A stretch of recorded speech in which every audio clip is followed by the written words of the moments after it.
Shogyan Trungpa. Ao chegarmos ao estudo da espiritualidade, nos deparamos com o problema do relacionamento com um mestre, lama, guru, ou como quer que nós chamamos a pessoa que supomos nos dará a compreensão espiritual. Essas palavras, sobretudo o termo guru, adquiriram no Ocidente significados e associações enganosos, e que geralmente aumentam a confusão em torno da questão de saber o que significa estudar com um mestre espiritual. Isso não quer dizer que as pessoas no Oriente saibam como devem relacionar-se com o guru, enquanto os ocidentais não o saibam. O problema é universal. As pessoas chegam sempre ao estudo da espiritualidade com algumas ideias já fixas a respeito do que vão conseguir e como lidar com a pessoa da qual presumem que vão conseguir. Até a noção de conseguir alguma coisa de um guru, felicidade, paz de espírito, sabedoria ou seja o que for que procuremos, é um dos preceitos mais difíceis de todos. Desse modo, penso que seria proveitoso examinar o modo com que alguns discípulos famosos lidaram com os problemas de como relacionar-se com a espiritualidade e com um mestre espiritual. É bem possível que esses exemplos tenham alguma relevância para a nossa própria busca. O processo de receber ensino depende do aluno dar alguma coisa em troca. É necessário uma espécie de entrega psicológica, algum presente dessa natureza. Por isso precisamos distinguir a entrega, a abertura, a renúncia das expectativas, antes de podermos falar sobre o relacionamento mestre e aluno. É fundamental que você se entregue, que se abra, que se apresente tal como é ao guru, em vez de tentar apresentar-se como um aluno meritório. Pouco importa o quanto esteja disposto a pagar, o decoro do seu comportamento, a inteligência que demonstra ao dizer a coisa certa ao seu mestre. Não é como realizar uma entrevista para conseguir um emprego, nem como comprar um carro novo. A questão de obter ou não o emprego depende de suas credenciais, do bom aspecto do seu traje, do bonito lustro que deu aos seus sapatos, do seu modo correto de falar, das suas boas maneiras.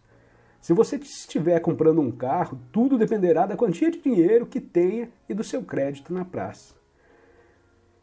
Em se tratando, porém, de espiritualidade, requer-se algo mais. Já não é uma questão de solicitar um emprego, de vestir-se bem a fim de impressionar o possível empregador. Esse tipo de engano não se aplica a uma entrevista com um guru, que se enxerga as nossas imperfeições. Ele achará engraçado que você se vista especialmente para falar com ele. Não se fazem gestos cativantes dessa situação. Na verdade, isso é fútil. Precisamos assumir um compromisso verdadeiro de abrir-nos perante o Mestre. Precisamos estar dispostos a desistir de todas as nossas ideias pré-concebidas. Receio que a palavra guru seja usada em demasia no Ocidente. Teria sido melhor se falássemos em amigo espiritual, uma vez que os ensinamentos enfatizam um encontro recíproco entre duas mentes.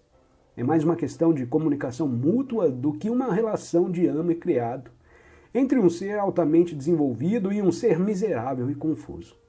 No relacionamento de amo e criado, o ser altamente desenvolvido pode dar a impressão de não estar sequer sentado na sua poltrona, mas parecerá flutuar, levitar, olhando de cima para todos nós. Sua voz penetrante difunde-se pelo espaço. Cada palavra, cada tosse, cada movimento que faz é um gesto de sabedoria. Mas isso é um sonho. O guru há de ser um amigo que nos comunica e oferece suas qualidades. Tampouco vale a pena escolher alguém como guru simplesmente por ser famoso, ser renomado, por ter publicado montes de livros e convertido milhares ou milhões de pessoas. O critério nesse caso seria se você pode, de fato, comunicar-se com a pessoa direta e completamente. Até que ponto você se ilude a si mesmo?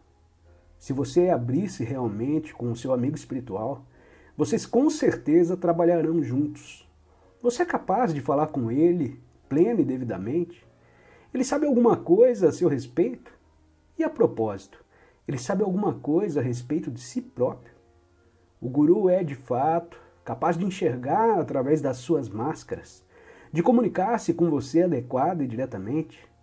Na procura do mestre, estas parecem ser as indicações muito mais do que a fama e a sabedoria.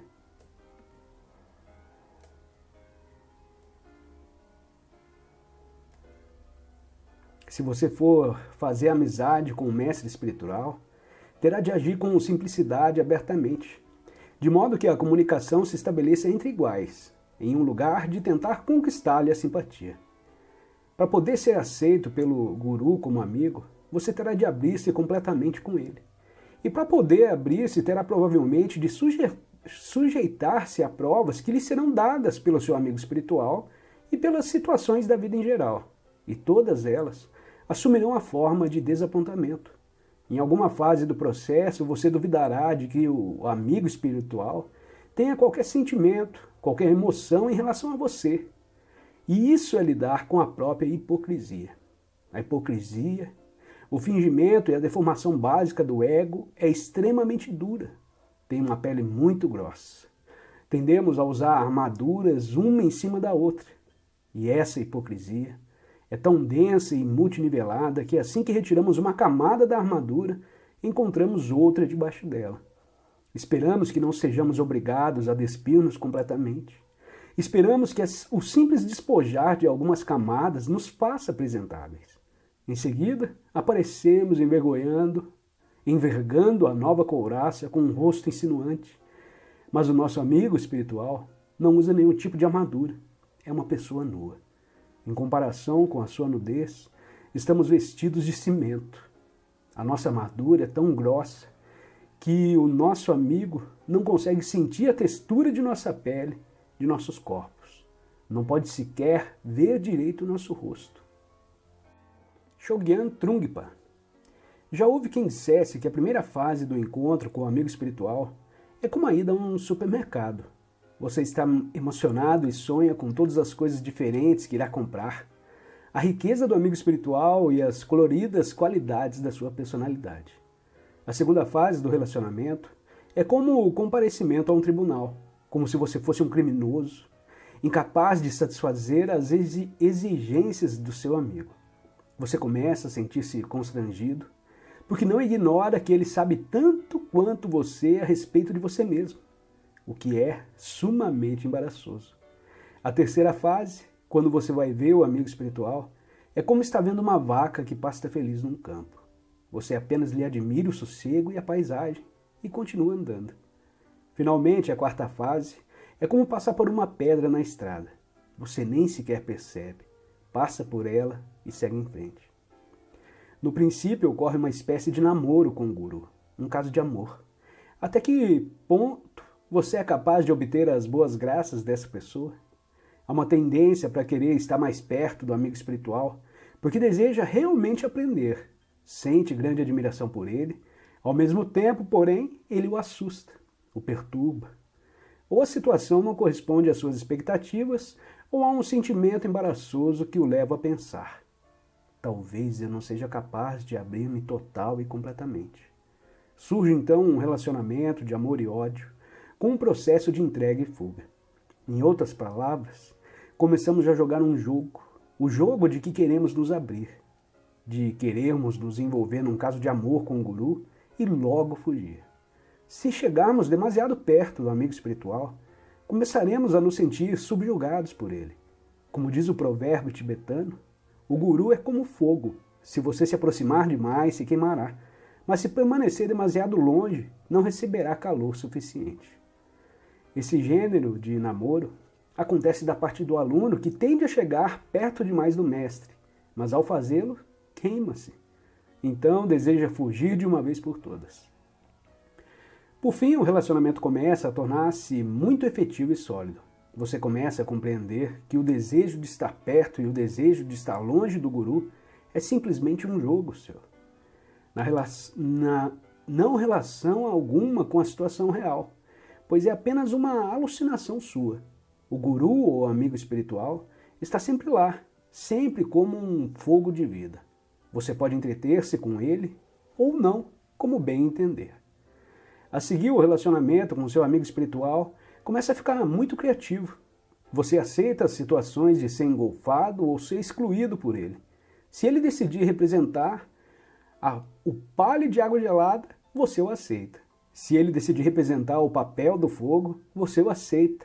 Nada o consegue abalar e você se reconcilia com ele. A fase seguinte é aquela em que, tendo aceito tudo que o amigo espiritual pode fazer, você começa a perder a própria inspiração, porque se entregou completamente, desistiu completamente. Sente-se reduzido a um grãozinho de pó, é insignificante. Começa a achar-se que o único mundo que existe é o do seu amigo espiritual, o guru, como se estivesse assistindo um filme fascinante, tão empolgante que você passa a fazer parte dele. Já não há você, nem sala de cinema, nem poltronas, nem espectadores, nem amigos sentados ao seu lado. O filme é tudo que existe. Esse é o período chamado período de lua de mel, em que se vêem todas as coisas como parte do ser central, o guru. Você não passa de uma pessoa inútil, insignificante, continuamente alimentada pelo grande e fascinante ser central. Toda vez que se sente fraco, cansado ou entediado, senta-se na sala do cinema e é entretido, enaltecido e rejuvenescido. Nesse ponto, destaca-se o fenômeno do culto à personalidade. O guru é a única pessoa do mundo que existe, viva e vibrante. O próprio significado da sua vida depende dele. Se você morrer, morrerá por ele.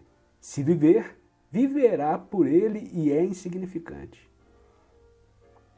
Esse caso de amor com um amigo espiritual, todavia, não dura para sempre. Mais cedo ou mais tarde diminuirá a intensidade e você terá de enfrentar sua própria situação de vida e sua própria psicologia. É como se houvesse casado e se acabasse a lua de mel. Você não só toma consciência da pessoa amada como foco central de atenção, mas também começa a perceber-lhe o estilo de vida. Começa reparando no que faz dessa pessoa um mestre, para além dos limites da individualidade e da personalidade. Dessa forma, o princípio da universalidade do guru entra igualmente em cena. Cada problema com que você se depara na vida é parte do seu casamento. Sempre que você vivencia dificuldades, ouve as palavras do guru. Esse é o ponto em que começa a conquistar a independência do guru como amante. Porque cada situação passa a ser uma expressão dos ensinamentos. Primeiro você se entregou ao amigo espiritual, depois se comunicou e entreteve-se com ele. E agora chegou ao estado de abertura completa, em consequência do qual começa a ver a qualidade de guru em cada situação da vida. E a perceber que todas as situações da vida lhe oferecem a oportunidade de ser tão aberto quanto você é com o guru, de modo que todas as coisas podem transformar-se no guru. O amigo espiritual passa a fazer parte de nós ao mesmo tempo que continua a ser um indivíduo, uma pessoa externa. Como tal, o guru, tanto interno como externo, desempenha um papel muito importante na penetração e exposição das nossas hipocrisias. O guru pode ser uma pessoa que age como um espelho, refletindo-nos, ou a nossa própria inteligência básica assume a forma do amigo espiritual. Quando o guru interno começa a funcionar, não se pode mais fugir da exigência de abrir-se. A inteligência básica nos segue a toda parte. Não se pode escapar da própria sombra. O grande irmão está nos vigiando. Embora sejam entidades externas, não sejam entidades externas que nos observam e assediam, nós nos assediamos. Nossa própria sombra nos assedia. Podemos olhar isso de duas maneiras diferentes. Podemos ver o guru como um fantasma que nos assombra e zomba da nossa hipocrisia, e pode haver uma qualidade demoníaca na compreensão do que somos. De outro lado, há sempre a qualidade criativa do amigo espiritual que também se torna parte de nós. A inteligência básica continua presente nas situações da vida. É tão aguda e penetrante que, em determinada fase, não conseguimos livrar-nos dela, ainda que o desejemos. Às vezes ela assume uma expressão severa, outros um sorriso inspirador.